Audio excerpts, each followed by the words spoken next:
Earlier today, Bulletberry put up an excellent video about some of the negativity surrounding Facebook and his overall complaints with it. It's an excellent video, and if you don't know who Bulletberry is yet, well, I'll put the link down in the description below. Should definitely check out his channel.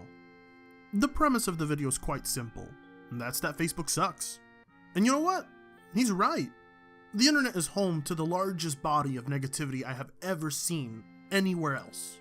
Whether it's Reddit, Tumblr, or Twitter. However, what really pains me is how I have to associate with some of these sites.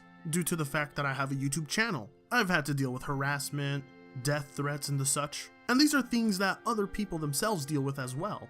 And then along comes Facebook. For me, Facebook is the only site I have to keep my personal life away from my YouTube life. It's the one site where I can communicate with friends I know in person over friends that I know on the internet for my YouTube character. It's the one site where people know me by my real name and not Fritanga, although that is a nickname that they called me growing up.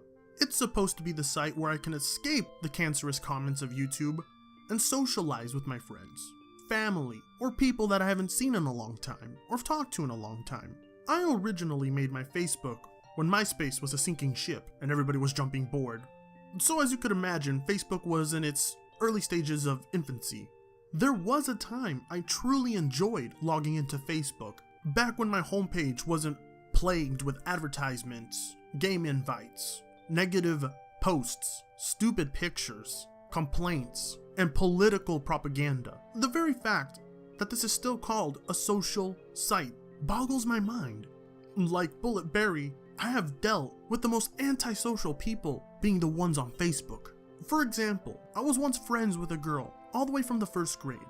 We used to talk all the time. We used to hang out all the time, even through middle school and some of high school as well. But after graduation, I had not heard from her for years. It's not until I was looking at the friend suggestions in Facebook that I stumbled across her profile.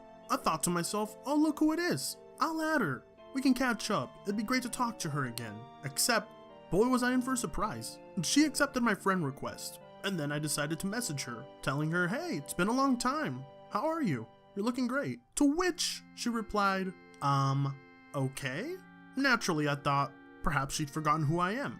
So I messaged her, don't you remember me? And she replied, yeah. Just, yeah. Nothing else. So I messaged her one last time. How have you been doing? How's life? To which I was treated with a block. I thought to myself, this must be some mistake. Why would she block me? Did I do something wrong? The following day I was then treated to another message from her boyfriend, telling me that I'd better stop talking to her, or there would be serious consequences to pay, and that he wasn't fooling around.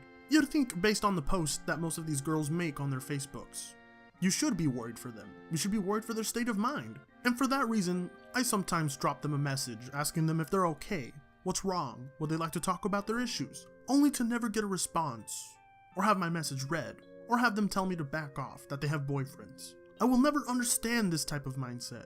It's as if caring for the well-being of these people is a bad thing. They seek attention, yet require no comfort. This is not only the rule for women, as there are also men that do nothing but post the most obscure nonsense that does nothing to benefit anyone who reads it. I am left pondering, how in the world do I associate myself with that person in real life, when their Facebook counterpart is someone who is completely unproductive, destructive, and negative? Rather than share anything positive to make anyone's day better, or motivational, they share the most obscure articles, taken from the most uncredible websites. And not a single one of them wants any form of criticism on anything they have. It all has to be positive comments. It all has to be, I agree. It all has to be thumbs ups. I am friends with more than half the people I know in real life on Facebook, and not a single one of them ever decides to send me a message asking me how I am. Not many of them reply to any of the messages I send them. There is so much activity on my homepage, but at the same time, I feel so alone. The most irritating thing about all of this is the number of times I have tried to delete my Facebook, only to see myself coming back to it. It disturbs me because it's not a necessity, it's an obligation at this point in my life. I have no other means of communicating with these people, friends or relatives. Yet I ask myself, why do I keep it? Nobody here wants to talk to me. Many of you will argue, well, it's like that with all social media sites, Fritanga.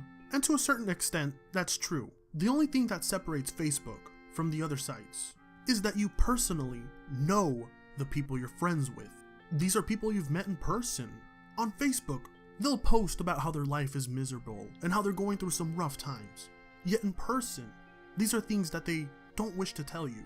They'll tell you in person that it's private and they don't want anyone to know and that they're not comfortable talking about it. Yet on Facebook, they have absolutely no problem posting it and letting the public see it. They supplement for the attention they don't get in person for the attention that they get on Facebook. Likes and comments are far more important to these individuals than socializing. Yet I keep telling myself, maybe the people on here will one day post something positive, something influential. But till then, there is one purpose Facebook serves me. It's a great hub for memes.